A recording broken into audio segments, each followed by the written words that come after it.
Okay, so after using the hyper blocking for a good bit here, I feel like I understand a decent way to use it in practice in an actual run. So the way I see it, there's two ways to use it.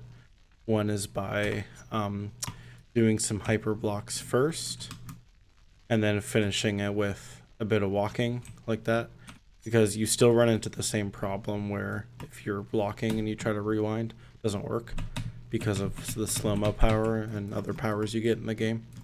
It's less likely to happen when you're doing this. Like, it just happened there.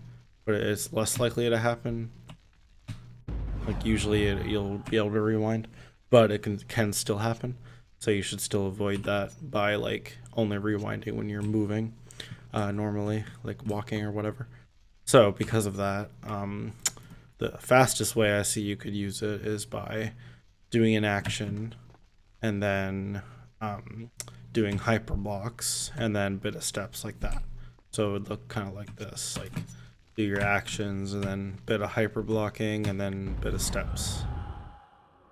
And obviously you would want like um, do as many hyper blocks as you can and then just finish it off with a tiny bit of steps. And that avoids the problem of overstepping too, or at least makes it a lot less likely that you'll overstep.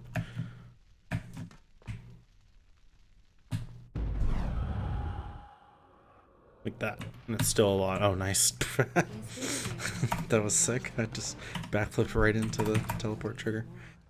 So yeah, so it still makes it way more consistent. The other way you could use it, this would be like in situations where you want the zip to be more precise as well. So on certain zips during the run. So yeah, so the other way is by you can just do like some normal blocking inputs first and then switch to hyper blocks halfway through and then finish it out with a tiny bit of steps again. So it's kind of like the same, like blocks, hyper blocks, and then steps.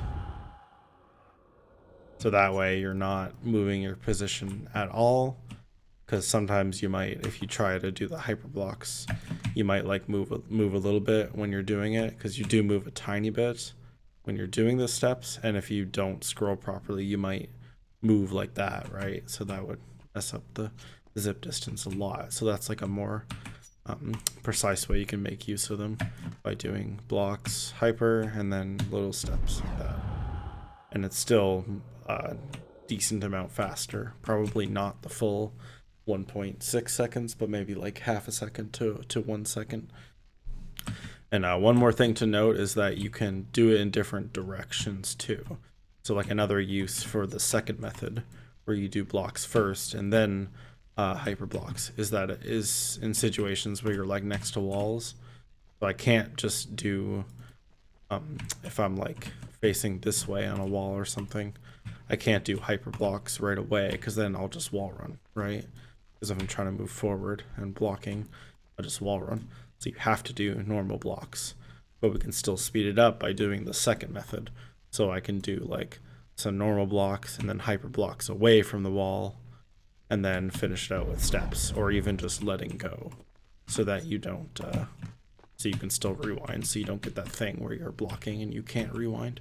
So you would, like, for example on this zip right here that you do in the run, you would do like the awkward normal blocks, and then I could like, okay, I can't hyper block to the side because I'll hit the wall, so I could do like awkward scroll, hyper block back, and then stop blocking so I can zip it. I fucked that one up again.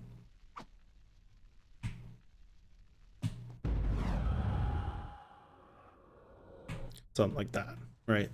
So you can still use it, and depending on the direction, where like what walls are around you, you can just hyper block in whatever direction it's safe. And yeah, so that's pretty much it. And then obviously for certain zips, you just won't be able to make use of it. So that's just, we'll get better at that and do more runs and such. But yeah, I thought I'd make a little follow-up video to that to help anyone that might be trying this out. Yeah, thanks for watching.